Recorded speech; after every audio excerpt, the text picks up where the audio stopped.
Halo teman-teman semua, perkenalkan nama saya Hansen Leota Setiadi dari SMPK Penabel Cirebon.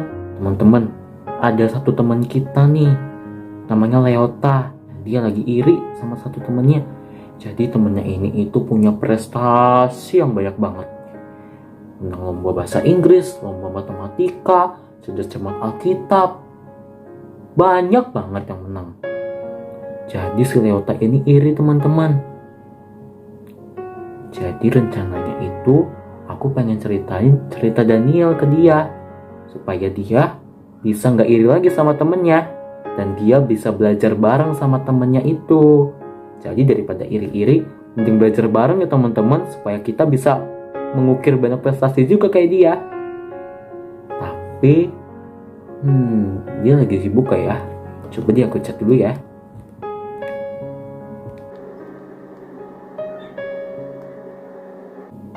Oh, dia lagi nggak sibuk teman-teman. Kita telepon aja ya. Halo Yota. Halo Hansen. Halo teman-teman. Kamu lagi apa nih? Ini tadi aku lagi main game. Ngomong-ngomong Le, kamu lagi iri kan sama temanmu itu?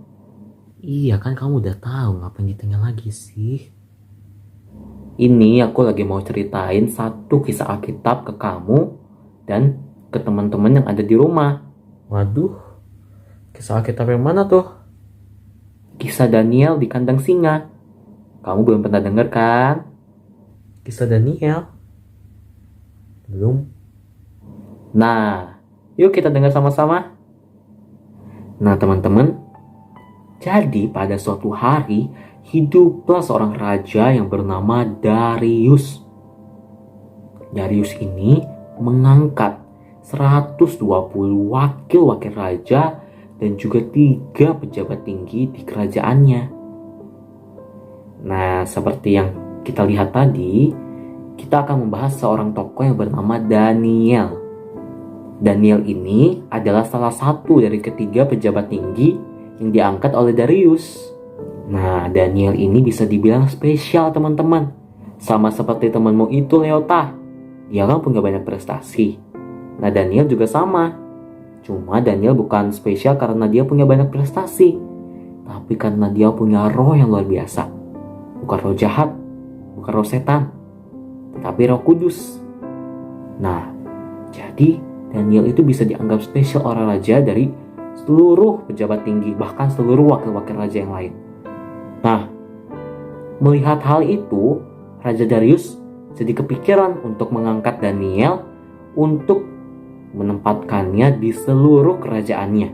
Tentunya 2 pejabat tinggi yang lain dan juga wakil-wakil raja yang lain iri hati kepada Daniel. Kok aku gak dipilih? Kenapa harus Daniel? Kenapa gak aku? Nah, timbullah pikiran-pikiran jahat di pikirannya wakil-wakil raja dan pejabat tinggi itu. Bagaimana ya cara supaya kita bisa menjatuhkan Daniel? Karena Daniel itu adalah orang yang taat, tidak pernah membuat satu kesalahan. Tapi Daniel kan terkenal akan ketaatannya dalam beribadah. Oleh sebab itu, para wakil-wakil raja, para pejabat tinggi yang lain bersongkongkol untuk membujuk raja. Membujuk supaya Daniel ditangkap, supaya raja membuat peraturan bahwa tidak ada yang boleh menyembah Tuhan lain selain Raja Darius. Wah, Raja Darius yang tidak tahu apa-apa setuju saja sama pejabat tinggi dan wakil-wakil raja itu. Oke, aku buat. Setelah dibuat, pejabat tinggi ini gembira dengan senang hati menangkap Daniel di kediamannya. Mari kita tangkap. Nah, Raja Darius tibalah untuk mengadili Daniel. Raja Darius tidak tega untuk menghukum Daniel karena dia tahu Daniel itu adalah seorang yang taat dalam beribadah, taat dalam mendengarkan perintah raja, dan dia punya roh yang spesial. Tapi mau gak mau karena raja sudah memutuskan dan membuat peraturan itu, Daniel dihukum. Wah, Raja Darius terpaksa memutuskan untuk Daniel dimasukkan ke dalam kandang singa. Nah teman-teman, ketika ingin dimasukkan ke kandang singa, Raja Darius berkata kepada Daniel, "Daniel, aku tahu kamu taat dalam beribadah. Semoga Tuhanmu yang kau sembah itu menyelamatkanmu dari cengkeraman singa-singa itu." Lalu Daniel dimasukkan ke dalam kandang singa. Raja Darius nangis terseduh-seduh karena pejabat tinggi kesayangannya harus dilemparkan ke kandang singa karena peraturan sendiri. Keesokan harinya Darius mengecek kembali apakah Daniel masih hidup. Apakah Tuhan Daniel menyelamatkan Daniel? Ya, suara Daniel berkata, "Tuhanku, Allahku telah menyelamatkanku dengan mengirimkan malaikatnya untuk menutup auman singa itu daripadaku." Raja Darius sangat senang karena pejabat tinggi kesayangannya itu benar. Tuhan yang Daniel sembah itu benar-benar Tuhan yang Maha Kuasa.